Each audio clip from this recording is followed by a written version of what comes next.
up, move, Chase. Enemy's massive fast.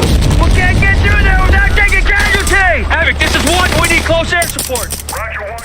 10 pinakadakilang military rescues sa kasaysayan. Ang mga digmaang nagdaan ay hindi lamang tungkol sa mga tagumpay na nakamit, kundi ito rin ay napupuno ng mga kwento ng pagligtas na nagpakita ng tapang, disiplina at dedication sa kapwa. Ang mga pagligtas na ito ay humubog sa mga henerasyon ng mga sundalo at naging simbolo ng kanilang walang pag-aalinlangan na magsakripisyo. Kung kaya't sa video na ito ating pag-uusapan, ang 10 pinakadakilang military rescue sa kasaysayan na nagpapakita ng mga pambihirang kwento ng mga sundalo sa mga military operation na nagbuwis ng kanilang buhay upang iligtas ang kanilang mga kapwa sundalo, sibilyan at bihag. Ang mga kwentong ito ay hindi lamang nagpapakita ng kagitingan sa gitna ng panganib, kundi pati na rin ang disiplina, talino at pagkakaisa na nagpapatibay sa mga armed forces sa iba't ibang bahagi ng mundo. Kaya tara, simulan na natin. Number 1. Operation Entebbe. Ang Operation Entebbe, na kilala rin sa codename na Operation Thunderbolt, ay isang matagumpay na military rescue mission na isinagawa ng Israel Defense Forces noong July 4, 1976, matapos ang pagdukot sa Air France Flight 139 na lumilipad mula Tel Aviv patungong Paris. May sakay itong 248 na pasahero at 12 na crew members nang ito ay ma-hijack ng 4 na hijackers mula sa Palestinian at German terrorist groups. Dinala ang eroplano sa Entebbe Airport sa Uganda na nasa ilalim ng pamumuno ni Idi Amin na kilalang mataas ang sympathy sa mga terorista. Samantala, ang mga hijackers ay humiling ng pagpapalaya ng 40 Palestinian prisoners at iba pang mga terorista mula sa iba't ibang bansa at nagbanta na papatayin ang mga hostages kung hindi matutugunan ang kanilang mga kahilingan. Tumanggi ang gobyerno ng Israel na makipagnegosasyon at sa halip ay nagplano ng isang mapanganib na rescue operation. Pinangunahan ng elite unit na Sayeret Matkal sa ilalim ng pamumuno ni Lieutenant Colonel Yonatan Yoni Netanyahu, lumipad ang mga Israeli commandos ng higit 4,000 kilometers mula Israel patungo sa Uganda upang iligtas ang mga bihag. Ang mga sundalo ay dumating ng lihim at agad na naglunsad ng isang mabilis at matagumpay na pag-atake sa lumang terminal ng Entebbe Airport kung saan hawak ang mga hostages. Sa loob lamang ng 90 minutes, napatay ang lahat ng mga hijackers at nailigtas ang 102 hostages. Samantala, 3 sa mga bihag ang namatay sa operasyon at ang isang matandang babaeng si Dora Block na naospital sa Uganda ay pinatay ng Ugandan authorities bilang paghihiganti matapos ang misyon. Sa kasamaang palad, namatay si Yoni Netanyahu, ang nag-iisang Israeli komando na namatay sa operasyon. Gayunpaman, ang Operation Entebbe ay naging simbolo ng matagumpay na pagtugon ng Israel sa terorismo at nagpatibay sa reputasyon ng Israel Defense Forces bilang isa sa pinaka-efficient military forces sa mundo na nagpapakita ng kanilang dedikasyon sa pagliligtas ng kanilang mga mamamayan. Number 2. The Great Raid on Cabanatuan. Ang The Great Raid on Cabanatuan ay isa sa mga pinakasikat na military rescue operations sa kasaysayan. Isinagawa ito noong January 30, 1945 sa gitna ng World War II at matagumpay na nailigtas ng mga forces ng United States kasama ang mga gerilyang Pilipino ang higit sa 500 na Amerikanong bihag mula sa Japanese camp sa Cabanatuan, Nueva Ecija, Philippines.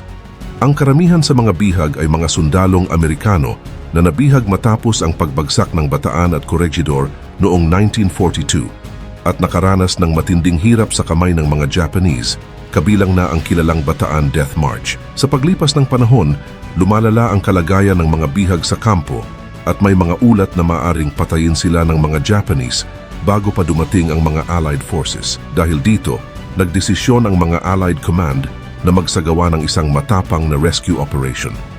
Ang raid ay pinamunuan ni Lieutenant Colonel Henry Mucci ng 6th Ranger Battalion kasama ang tulong ng mga Alamo Scouts at mga lokal na gerilyang Pilipino. Ginamit nila ang surprise attack tactic upang hindi handa ang mga Japanese sa paglusob at sa huli ay naging matagumpay ang operasyon sa pagligtas sa lahat ng bihag nang walang nawala sa kanilang panig. Samantala, mahigit 500 na Japanese soldier ang namatay at nasugatan sa labanan na ito. Ang operasyon ay isang makasaysayang tagumpay, hindi lamang sa larangan ng militar, kundi pati na rin sa pagpapalakas ng moral ng Allied Forces at pagpapakita ng kakayahan ng mga sundalo at gerilyang Pilipino na magtulungan laban sa mga mananakop. Sa paglipas ng panahon, ang The Great Raid on Cabanatuan ay naging simbolo ng katapangan at pagtutulungan sa panahon ng digmaan at patuloy na isinasalaysay sa mga libro, dokumentaryo at pelikula, kabilang na ang pelikulang The Great Raid noong 2005. Number 3. Maersk, Alabama Hijacking.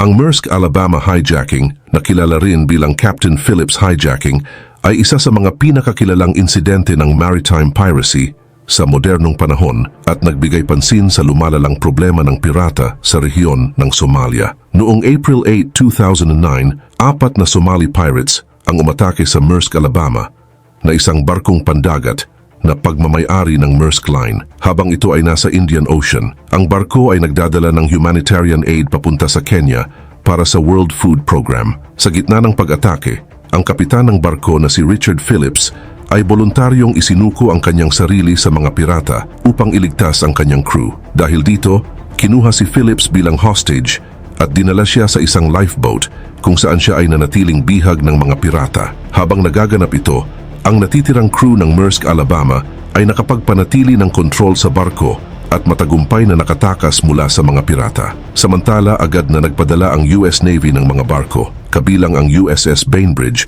upang subukang resolbahin ang sitwasyon sa pamamagitan ng negosasyon. Pinilit ng mga pirata na ipagpatuloy ang negosasyon, ngunit ang sitwasyon ay lalong nagiging mas mapanganib habang tumatagal, at ipinakita ng mga pirata ang intensyon na gamitin si Phillips bilang leverage upang makakuha ng malaking ransom. Noong April 12, 2009, makalipas ang 4 na araw ng tensyon at negosasyon, nakakita ng pagkakataon ang mga US Navy SEALs na magsagawa ng isang daring rescue mission. Sa isang coordinated effort na isinagawa mula sa USS Bainbridge, 3 pirata ang napatay ng mga SEAL snipers sa isang simultaneous gunfire, habang ang ika-4 na pirata na si Abduwali Muse ang tanging nakaligtas at kalaunan ay nahuli. Si Muse ay dinala sa United States at nahatulan ng 33 years na pagkakakulong dahil sa kanyang papel sa hijacking. Ang matagumpay na pagligtas kay Captain Phillips ay nagpatunay ng husay ng Navy SEALs sa mga ganitong operasyon at nagdala ng pansin sa lumalalang maritime piracy sa rehiyon ng Somalia. Samantala, ang insidenteng ito ay nagkaroon ng malaking epekto sa global maritime security kung saan mas naging mahigpit ang mga patakaran laban sa piracy at mas pinatibay ang international cooperation upang protektahan ang mga international shipping lanes. Number 4. The Iranian Embassy Siege. Ang Iranian Embassy Siege ay isa sa mga pinakasikat na military operation sa kasaysayan, kilala sa mabilis at epektibong paglutas nito ng isang komplikadong crisis ng hostage. Naganap ito sa London noong April 30 to May 5, 1980, kung saan 6 na armadong miyembro ng grupong Democratic Revolutionary Front for the Liberation of Arabistan ang umatake at kumuha ng 26 na hostage sa embassy ng Iran. Ang mga terorista ay humihiling ng pagpapalaya sa 91 na political prisoner sa Iran at ligtas na pagtakas mula sa United Kingdom. Sa loob ng 6 na araw, nagkaroon ng negosasyon, ngunit tumindi ang sitwasyon nang patayin ng mga terorista ang isang hostage na si Abbas Lavasani na nag-udyok sa British government na magpasya sa isang desisyon na hindi nila nais. Dahil dito, ang elite special forces ng Great Britain, ang Special Air Service, ay pinatawag at sinimulan ang kanilang operasyong tinawag na Operation Nimrod. Noong May 5, inilunsad ng Special Air Service ang kanilang assault gamit ang sabay-sabay na pagpasok sa harap at likod ng embassy, gamit ang mga pampasabog upang pasukin ang mga pintuan at bintana. Sa loob ng 17 minutes clash, napatay ng Special Air Service ang 5 terorista at naaresto ang isa. Sa kabila ng napakadelikadong sitwasyon, matagumpay na nailigtas ang 19 na hostage at isa lamang ang namatay sa crossfire. Ang tagumpay ng operasyon ay na-broadcast ng live na nagpalaganap ng reputasyon ng Special Air Service bilang isa sa pinakamahusay na counter-terrorism unit sa buong mundo. Ang Iranian Embassy Siege ay nagsilbing huwaran para sa mga military at law enforcement agencies sa iba't ibang bansa pagdating sa hostage rescue operations. Bukod sa military victory, nag-iwan ito ng malalim na mensahe sa mga teroristang grupo na handa ang British government na gumamit ng lakas upang protektahan ang mga inosente at labanan ang terorismo. Sa kabuuan, ito'y isa sa mga pinakadakilang military operation sa kasaysayan, hindi lamang dahil sa taktikal na tagumpay nito, kundi dahil sa symbolic importance nito sa paglaban sa global terrorism. Number 5. Operation Jack. Ang Operation Jack ay isa sa pinakasikat na military rescue mission sa kasaysayan na isinagawa noong July 2, 2008 ng Colombian Armed Forces upang iligtas ang 15 hostages mula sa Revolutionary Armed Forces of Colombia na isang guerrilla group na lumalaban sa gobyerno ng Colombia. Kabilang sa mga hostage ay si Ingrid Betancourt, dati ng Colombian senator at presidential candidate, ang 3 American contractor at iba pang mga militar ng Colombia. Ang mga bihag ay pakikinabangan ng Revolutionary Armed Forces of Colombia upang makuha ang kanilang mga hinihingi mula sa pamahalaan. Matapos ang ilang negosasyon at pagtatangkang iligtas ang mga bihag, nagdesisyon ang gobyerno ng Colombia na magsagawa ng isang intelligence-based fraud operation upang palayain ang mga bihag. Tinawag ang misyon na Operation Jack, na isang detalyadong plano ng pagkukunwari kung saan lumikha ang mga sundalo ng Peking Humanitarian Group at gumamit ng mga helicopter upang kunin ang mga bihag sa utos umano ng pamunuan ng Revolutionary Armed Forces of Colombia. Ang mga sundalong ito na nakasuot ng mga puting t-shirt na nagpapakita ng kanilang Peking non-governmental organization identity ay nakumbinsi ang mga rebelde na sila ay mga ahente ng isang international humanitarian mission. Walang baril ang pumutok at matagumpay na naisakay sa helicopter ang mga bihag kasama ang mga Revolutionary Armed Forces of Colombia na walang kamalay-malay na sila ay naloko. Nang nasa himpapawid na, isinapubliko ng mga sundalo ng Colombia na sila ay bahagi ng Colombian Army at sa puntong iyon, napagtanto ng mga rebelde na sila ay nalinlang. Lahat ng 15 hostages ay nailigtas nang walang namatay o nasaktan na isang pambihirang tagumpay para sa Colombian government. Ang operasyon ay nagresulta sa paghina ng credibility ng Revolutionary Armed Forces of Colombia, pagbagsak ng kanilang suporta at unti-unting pagkawasak ng kanilang organisasyon. Number 6. Operation Barras. Ang Operation Barras ay isang kilalang military rescue mission na isinagawa ng Special Air Service ng United Kingdom noong September 10, 2000 sa Sierra Leone at itinuturing na isa sa pinakasikat at matagumpay na rescue operation sa kasaysayan. Ang operasyon ay naglalayong iligtas ang 6 na sundalong British ng Royal Irish Regiment at isang sundalong Sierra Leonean mula sa rebelding grupong West Side Boys na isang armadong grupo na kilala sa kanilang malupit na pamamaraan sa Civil War ng Sierra Leone. Nabihag ang mga sundalo noong August 25, 2000. Isinasagawa nila ang isang peacekeeping mission sa tabi ng Rock Cooper Creek, ngunit ang kanilang kalagayan ay lalong nagiging kritikal habang tumatagal ang negosasyon. Sa puntong ito, nagdesisyon ang pamahalaan ng UK na isagawa ang isang military operation sa halip na ipagpatuloy sa negosasyon upang mapabilis ang pagligtas sa mga bihag. Samantala, ang operasyon ay pinagplanuhan ng mabuti ng Special Air Service kasama ang 1st Battalion, Parachute Regiment at mga lokal na sundalo mula sa Sierra Leone Army. Sa pamamagitan ng isang matalinong strategy na pinagsama ang air assault gamit ang mga helicopter at ground assault, pumasok ang mga Special Air Service troops at Parachute Regiment troops sa kampo ng West Side Boys. Nahati ang operasyon sa 2 pangunahing bahagi. Una ay ang pagligtas sa mga bihag at ang pag-neutralize sa mga puwersa ng kalaban. Tumagal lamang ng halos 20 minutes ang raid, ngunit matagumpay na nailigtas ang lahat ng bihag at na-neutralize ang mahigit 25 members ng West Side Boys. Bukod dito, wala sa mga bihag o UK forces ang namatay sa operasyon na itinuturing na isang halimbawa ng epektibong pagsasanay, pagpaplano at mabilis na aksyon sa mga high-risk na sitwasyon. Malaki ang naging epekto ng Operation Barras sa pagpapahina sa West Side Boys bilang isang makapangyarihang puwersa sa Sierra Leone at nagbigay ng malaking diplomatic advantage sa United Kingdom sa kanilang mga hakbang patungo sa kapayapaan sa rehiyon. Number 7. Operation Magic Carpet. Ang Operation Magic Carpet ay isang mahalagang military rescue mission na isinagawa mula 1945 hanggang 1946 na naglalayong ibalik ang milyon-milyong sundalong Amerikano sa kanilang mga tahanan matapos ang World War II. Tinatayang nasa 8 million soldiers ang na-station sa iba't ibang bahagi ng mundo, kabilang ang Europe, Asia, Africa at Pacific, at mahalaga ang kanilang mabilis na pagbabalik sa bansa upang maibalik ang normal na buhay. Ang operasyon ay naharap sa napakalaking logistical challenge kung saan 370 na barko, kabilang ang mga dating aircraft carriers tulad ng USS Saratoga at USS Enterprise, pati na rin ang mga merchant marine vessels ay ginamit upang isakay ang mga sundalo pauwi. Maliban sa repatriation ng mga sundalong nasa malusog na kalagayan, ginamit din ang mga hospital ships at mga medical plane para sa mga sugatang sundalo naman. Inuna nila ang bansang Europe dahil sa mas maikling distansya at mas mabilis na naiuwi ang mga sundalo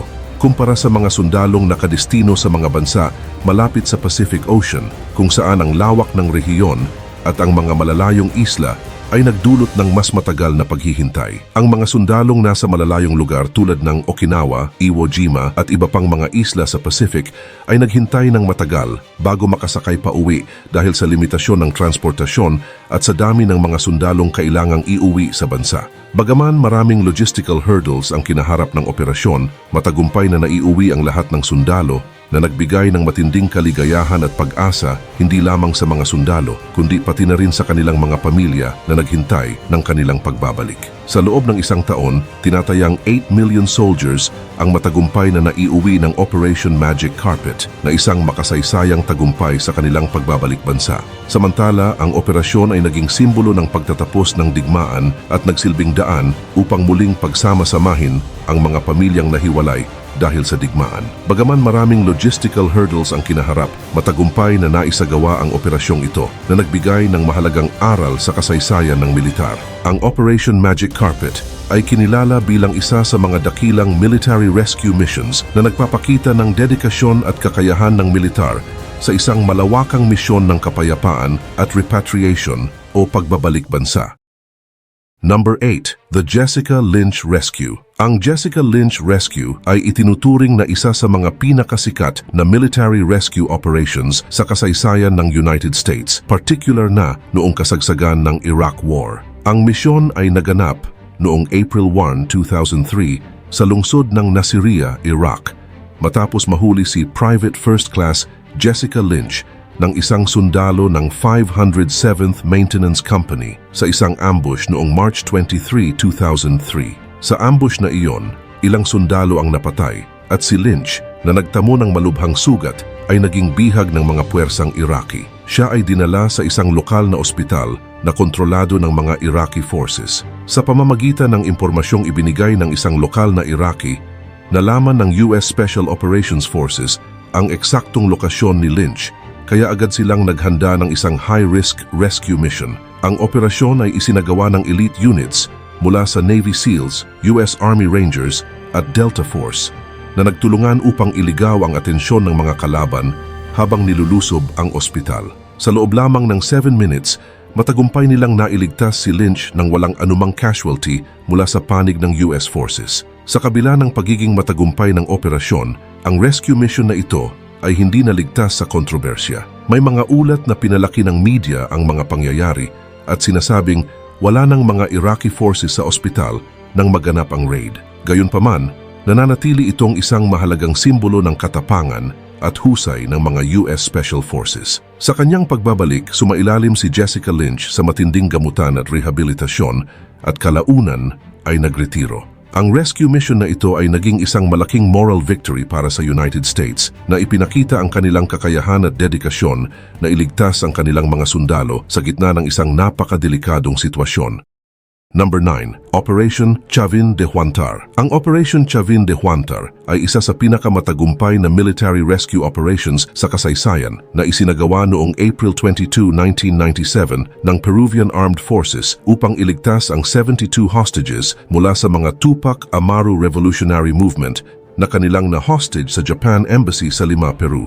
Ang hostage crisis ay nagsimula noong December 17, 1996 nang ang Tupac Amaru Revolutionary Movement, isang Marxist guerrilla group, ay sumalakay sa Japanese ambassador's residence at dinakip ang halos 600 na tao na dumalo sa isang diplomatic gathering. Kabilang sa mga hostages ay ang mga prominent diplomat, government officials at negosyante at ang iba pang mga important foreign people. Matapos ang mga negosasyon, karamihan sa mga bihag ay pinalaya, ngunit 72 na tao pa rin ang nanatiling hostage kasama ang mga kilalang personalidad tulad ng mga opisyal ng gobyerno at militar ng Peru. Nais ng Tupac Amaru Revolutionary Movement na mapalaya ang kanilang mga kasamahan na nakakulong bilang kapalit ng kalayaan ng mga bihag. Sa loob ng 4 na buwan, nagsagawa ng negosasyon ang pamahalaan ng Peru habang lihim silang nagplano ng isang mapanlinlang at matapang na rescue operation. Ang operasyon na pinangalanang Operation Chavin de Huantar ay nagsimula sa pamamagitan ng paghuhukay ng mga tunnels patungo sa ilalim ng embassy na isang hakbang na ginawa ng mga elite commandos ng Peruvian Army. Ang mga tunnels ay ginamit upang maiposisyon ang mga troops malapit sa mismong gusali at para makontrol ang mga strategic na lugar nang hindi napapansin ng mga rebelde. Noong April 22, 1997, nagsimula ang operasyon nang sabay-sabay na sumalakay ang mga sundalo mula sa mga tunnels at sa ibabaw ng lupa na nagresulta sa isang mabisang atake sa embassy. Ang mabilis at coordinated na pagkilos ng mga sundalo ay naging susi sa matagumpay na rescue at sa loob ng 32 minutes, lahat ng 14 na Tupac Amaru Revolutionary Movement rebels ay napatay at ang 71 sa 72 hostages ay ligtas at isa lamang sa mga bihag ang namatay, ang judge na si Carlos Giusti. Ang Operation Chavin de Huantar ay naging simbolo ng kahusayan ng mga Peruvian Special Forces sa pagharap sa terorismo at itinuturing na isang kahanga-hangang halimbawa ng isang mahusay na binalak at mabilis na isinagawang rescue mission. Nakatulong ang operasyong ito na alisin ang mga threat ng Tupac Amaru Revolutionary Movement sa Peru at nagdulot ito ng malawakang pag-ani ng papuri mula sa iba't ibang bansa dahil sa katapangang ipinakita ng mga sundalo. Number 10. Operation Urgent Fury. Ang Operation Urgent Fury ay isang military operation na isinagawa ng United States noong October 25, 1983 sa Grenada, isang maliit na bansa sa Caribbean bilang tugon sa isang military coup na nagpatalsik sa leader ng bansa at naglagay sa mga mamamayan, lalo na ang mga estudyanteng Amerikano, sa panganib. Matapos ang pag-agaw sa kapangyarihan ng Marxistang pamahalaan na suportado ng Cuba, nagdesisyon si President Ronald Reagan na magsagawa ng agarang operasyon upang protektahan at tiyakin ang kaligtasan ng 600 na estudyanteng Amerikano na nag-aaral sa St. George's University. Ang operasyon ay isinagawa ng pinagsamang puwersa ng US Army Rangers, US Navy SEALs at US Marines kasama ang suporta ng mga helicopter at naval forces. Sa kabila ng mga hamon sa koordinasyon at komunikasyon, matagumpay na nailigtas ang mga student hostages mula sa mga campus ng True Blue at Grand Anse na nasa kontrol ng mga puwersang Grenadian at Cuban. Samantala, ang airborne assault na isinagawa ng United States Forces ay nagresulta sa mabilis na pagkontrol sa mga pangunahing lugar ng isla, habang ang mga US Navy SEALs ay nagsagawa ng reconnaissance at direktang inatake ang mga posisyon ng kalaban. Sa loob ng 3 araw, napatalsik ang Marxist government at napanumbalik ang kaayusan sa Grenada. Sa kabila ng ilang pagkakamali sa operasyon, tulad ng maling coordination sa layout ng campus at mga insidente ng friendly fire, ang misyon ay itinuturing na matagumpay. Nailigtas ang mga bihag ng walang malaking casualty at pinatibay ng operasyon ang kakayahan ng United States na magsagawa ng mabilisang aksyon laban sa mga komunista sa rehiyon. Bagamat maraming aligasyon ng ilang bansa at ng United Nations ang operasyon bilang paglabag sa soberanya ng Grenada, suportado ito ng maraming bansa sa Caribbean na natatakot sa paglaganap ng komunismo.